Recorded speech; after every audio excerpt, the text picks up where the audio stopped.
Shalom, selamat pagi. Sate pagi hari ini bertemakan pesan Yoel.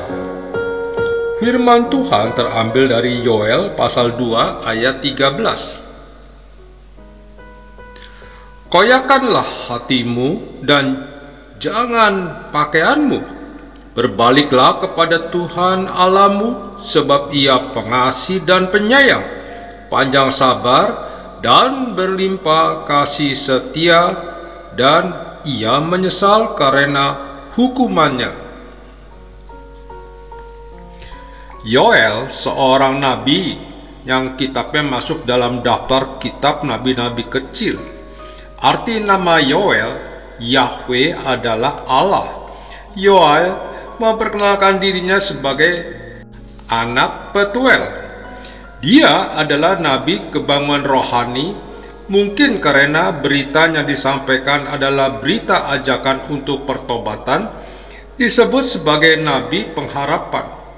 Mungkin karena penjabarannya tentang adanya pemulihan dari Tuhan setelah Yehuda bertobat dengan cara yang benar.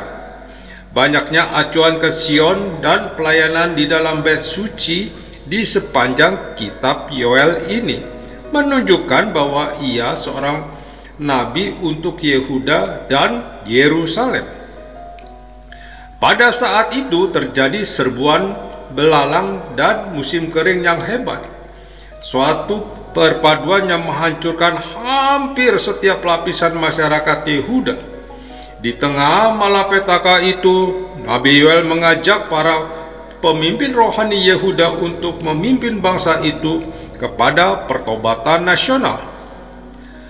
Tema besar kitab Yoel adalah tentang hari Tuhan dan ajakan pertobatan dalam menyikapi hari Tuhan tersebut.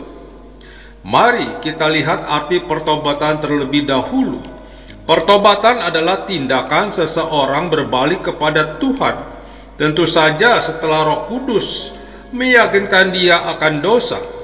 Pertobatan akan berdampak kepada perubahan dalam pikiran, keinginan, sikap, dan kehidupan orang tersebut.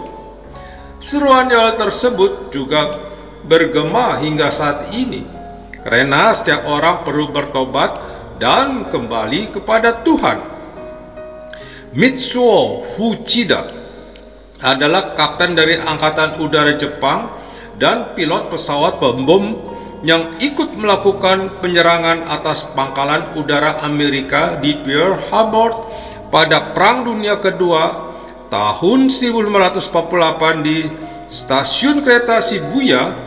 Dia membaca pamflet yang ditulis oleh Jacob de Schassler berjudul "Aku adalah Tahanan Jepang", yang berisi mengenai kabar baik.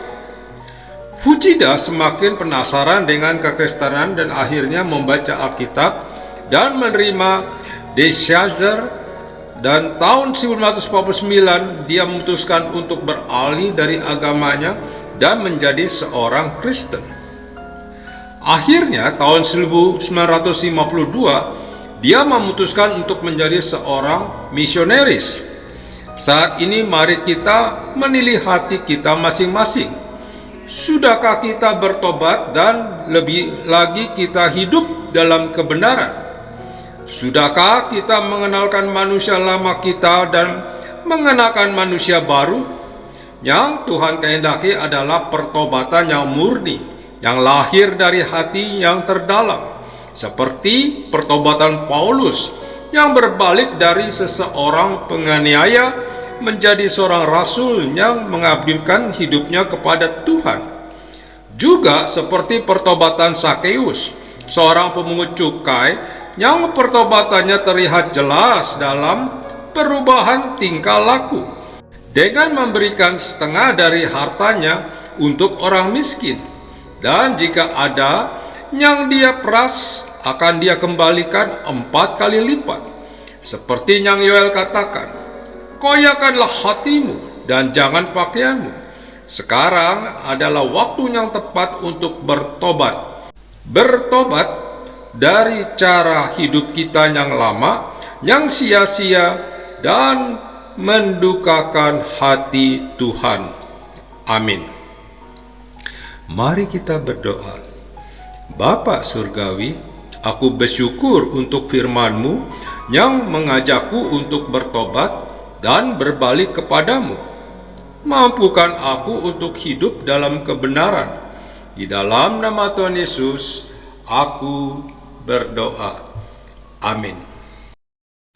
O day of rest and gladness, O day of joy and light, O balm of care and sadness, most beautiful, most bright, on thee the high and lowly, who bend before thy throne, sing holy, holy, holy, to the eternal one. Thou art a port protected from storms that round us rise, a garden intersected with streams of paradise. Thou art a cooling fountain in life's dry, dreary sand.